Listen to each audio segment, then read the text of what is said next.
Welcome to The Last Calm Word. Let's get started with today's story. My name is Theodore Miles, and for most of my 30s, I thought I had life figured out. I worked as a project manager for a software company. The hours were long, the pay was decent, and the routine felt safe. I liked it.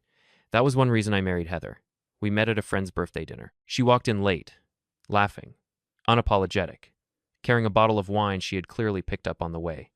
She sat across from me, asked what I did, then told me my job sounded very responsible in a tone that made it sound like both a compliment and a challenge.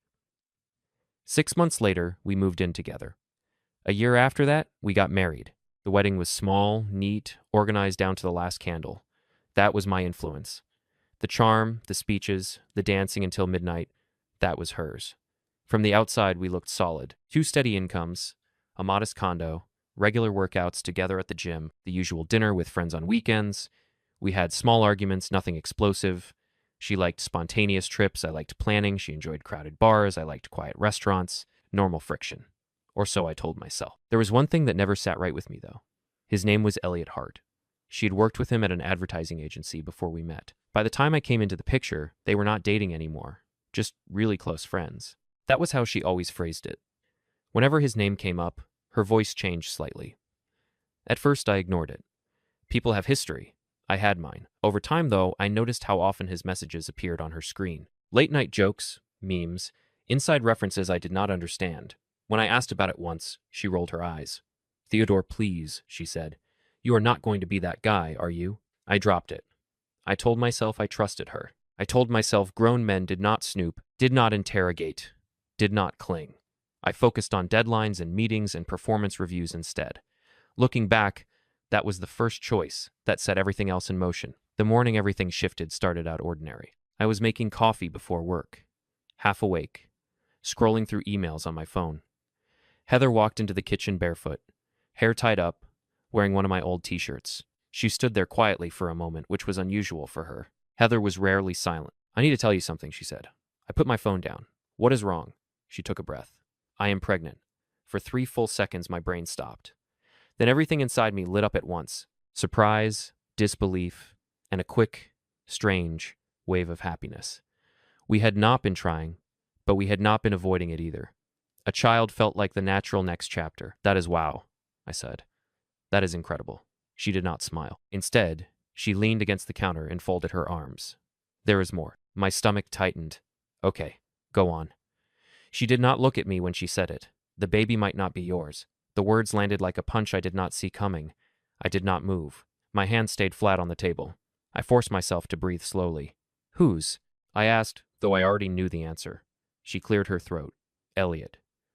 "It is complicated, Theodore." I kept my voice steady. "Is it?" She winced. "It just happened. We were going through a rough patch, and you were busy, and he was there, and I made a mistake. But I do not know the timing. It could be yours. It could be his." She said it like she was explaining a scheduling conflict, not tearing our marriage in half. I did not shout. I looked at my coffee cooling on the table and heard myself say the most controlled word I could manage. "Congrats." She blinked at me. "What? Why would you say that?" I shrugged slightly. "You told me you are pregnant. That is what people usually say." She frowned, confused by my calm. "We can get through this," she said quickly. "You are stable. You are dependable. You would be a great father no matter what." That should have set me off. It did not. Instead, something inside me went quiet, like a switch flipping. "I need time," I said. She nodded, relieved. She thought my calm meant safety. She had no idea what it really meant. I did not explode. I did what I am good at. I gathered information. That same night, Heather fell asleep early. I stayed on the couch pretending to watch a movie while my mind moved in straight, cold lines. Around midnight, I walked into the bedroom to grab my pillow. Her phone was on the nightstand, face down, but unlocked after she had just used it. I hesitated for maybe 2 seconds, then I picked it up. I was not prepared for how fast everything unraveled. Messages with Elliot stretched back months, photos, hotel confirmations, voice notes, plans. Their tone was not romantic. It was worse, casual, routine, familiar in a way that only comes from repetition. One thread stood out. If it is his, he will just accept it. That is who he is. Another. Theodore will not argue. He hates conflict. This might work out better anyway. And that word, work, as if this was a strategy, not a betrayal.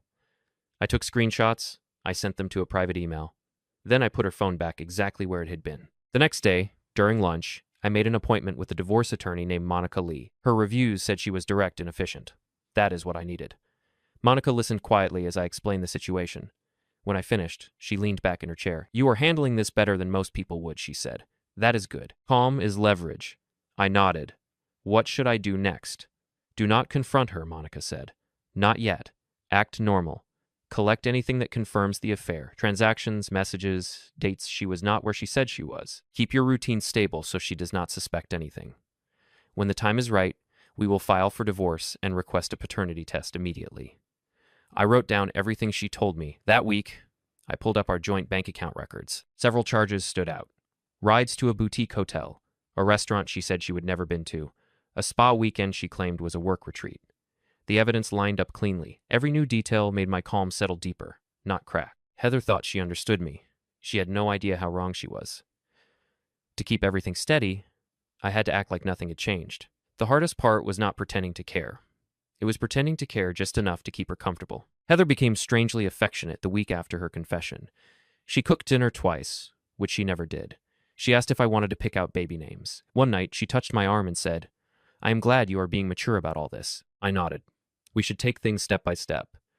That was all she needed to hear. She relaxed. She stopped watching me. She went back to chatting on her phone, humming while she folded laundry, and scrolling through sites with nursery furniture. She had no clue that every day I collected more pieces of the puzzle. I kept all communications simple and neutral. No long talks, no emotional openings. It was almost mechanical. Wake up, shower, work, dinner, sleep. She thought my quiet was shock. It was not. It was precision. Heather had mentioned wanting a small celebration dinner with close friends to share the pregnancy news soon. That gave me a perfect environment, public enough to prevent a scene from me, but not chaotic enough for her to twist the narrative before the documents were served. One night, Heather called from the living room. "Hey, Theodore, do you think your parents will want to come to dinner?" I leaned in the doorway. "Maybe. Let me check with them." Inside, I felt nothing. No anger, no sadness, just clarity. The disguise was working. The exit was coming. The dinner was scheduled for a Friday night at a quiet Italian place Heather liked. She spent the whole afternoon getting ready, curling her hair, trying on different dresses, asking which one looked more motherly. I told her they all looked fine. She seemed satisfied with that. On the drive there, she talked nonstop about how excited she was to share our news. I kept my hands steady on the wheel and answered with short, neutral replies. She did not notice anything off.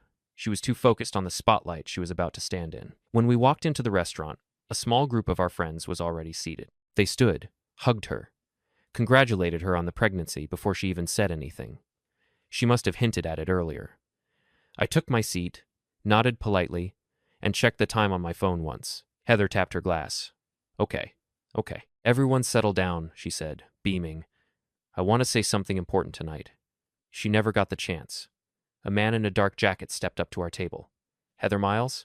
Everyone turned. Heather blinked. "Yes." He handed her a sealed envelope. "You have been served." Then he walked out without another word. For a second, there was complete silence. Heather tore open the envelope, scanned the first page, and her breath caught. "You filed for divorce?"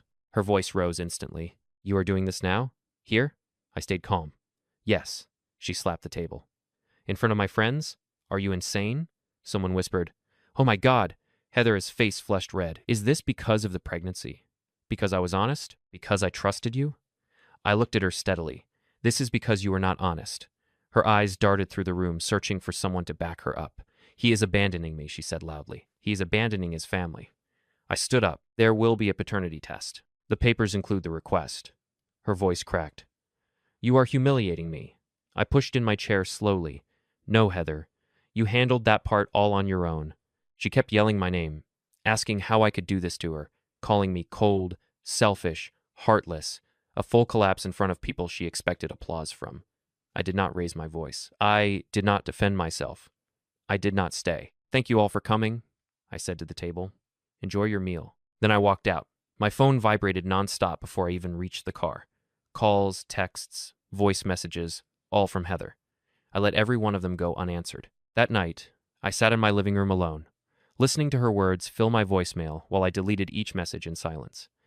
The next morning, I woke up to 47 unread messages from Heather. Some were long paragraphs begging me to talk. Others were short, frantic bursts. Call me. Do not do this. We can fix everything. A few were angry. One just said, "You ruined my life." I did not reply. Instead, I forwarded the process server as confirmation to Monica, who responded within minutes. Good. Stay steady. She will swing between denial, guilt, and panic. Do not engage. That was exactly what happened. By the second week, Heather began showing cracks I had not seen before. She stopped going to her yoga classes. She called in sick at work twice. Friends who had been cheering her on at the dinner suddenly stepped back. Some asked questions she did not want to answer.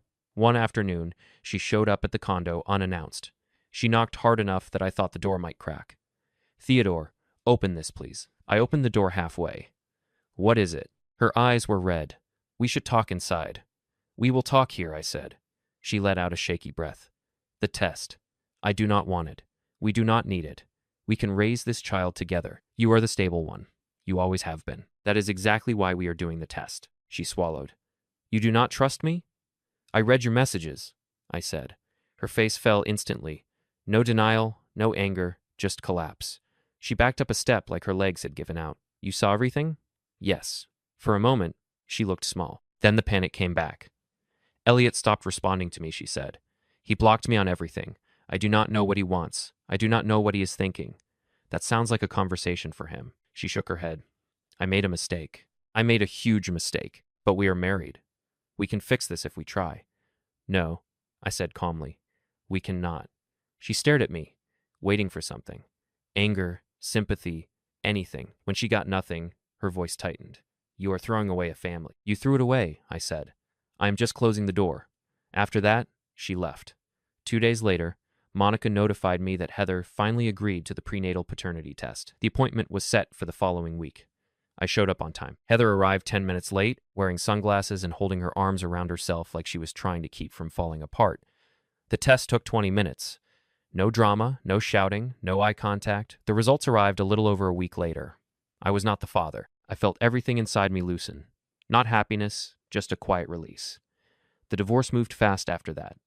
With proof of the affair and misused funds, the division was simple.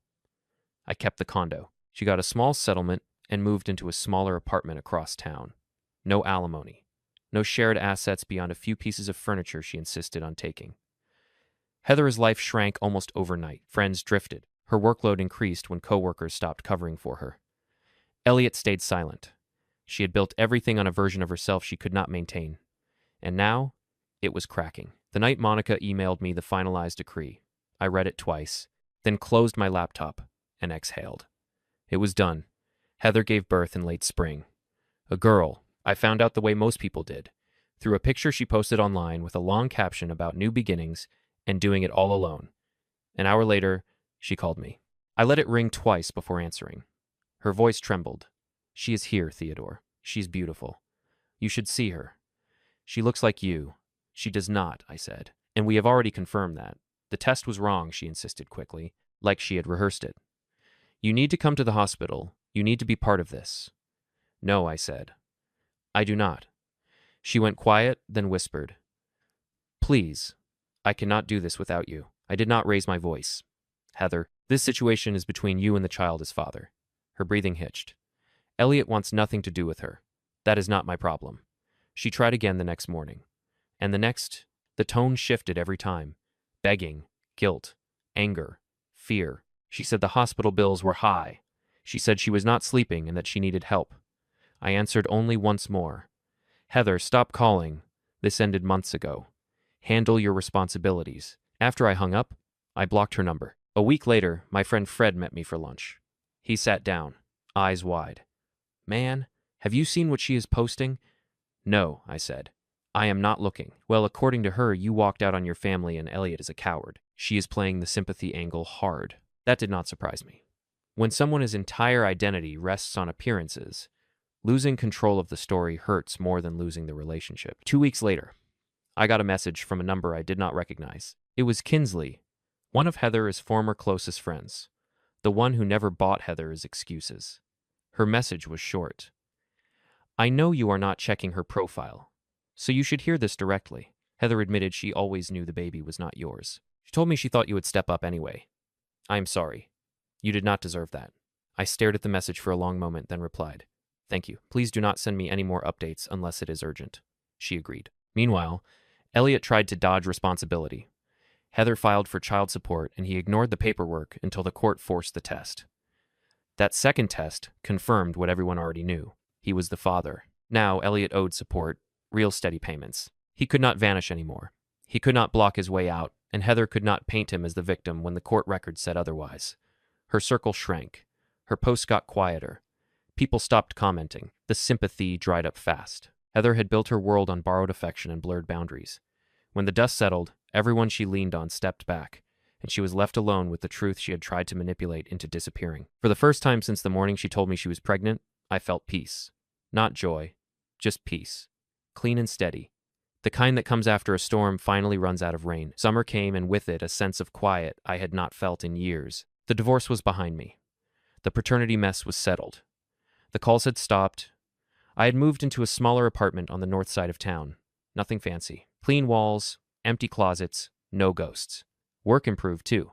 With fewer distractions, my focus sharpened. My manager noticed and tossed more responsibility my way. I did not celebrate. I just kept moving. Calm was not something I acted out anymore. It stuck to me naturally. One evening, Fred invited me to a small get-together at a coworker's place. I almost said no, but he insisted. You need to talk to people who do not know your whole history, he said. It will reset your head. He was right. That night, I ended up talking with a woman named Naomi, an old acquaintance from college who had recently moved back to the city. We were not flirting. We were not hinting at anything. We just talked music, work, the ridiculous cost of groceries. Before we parted, she said, You seem grounded, like someone who is not easily thrown. I did not tell her why. I did not need to. A few days later, I got one final message from an unknown number. It was Heather. It was not angry. It was not dramatic. It was just this. Theodore, if you ever want to be in her life, I would support it. She needs a positive male role model.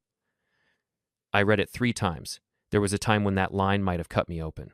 Not anymore. I typed my response slowly, so every word stayed steady. I am not the father, and being involved would only give you hope for something that will not happen. I wish your daughter a good life, but I will not be part of it. Please do not contact me again unless it is strictly necessary. I hit send. No anger, no victory lap. Weeks passed. Routine settled in. Naomi and I began meeting for coffee after work. Nothing serious, nothing rushed, just 2 people who understood quiet. I did not know where it would go, but I liked the pace. Sometimes, when I drove home at night, I thought back to the morning Heather told me she was pregnant. I remembered the coffee on the table, the pause in her voice, the weight behind my answer.